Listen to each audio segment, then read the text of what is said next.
Today's good question. John asks, you've been running pieces about Evolve KY and Kentucky Utilities concerning EV charging stations.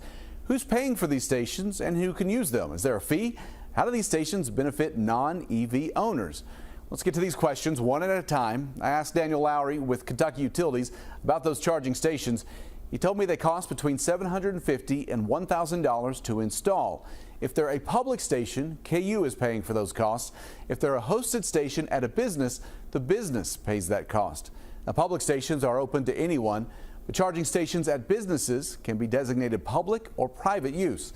And there are fees for using those. Lowry tells me there are a lot of variables, but at public charging stations, the first hour averages 83 cents.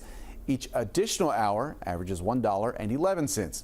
He says that's about the same as paying $1 a gallon for gas. As for the last part of that question, how do these stations benefit non-EV owners? Still a lot of questions about that, especially about how the rise of electric vehicles will impact the price of gas.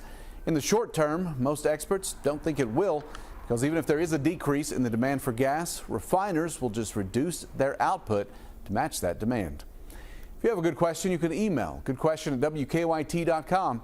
I'll see you on WKYT Mornings.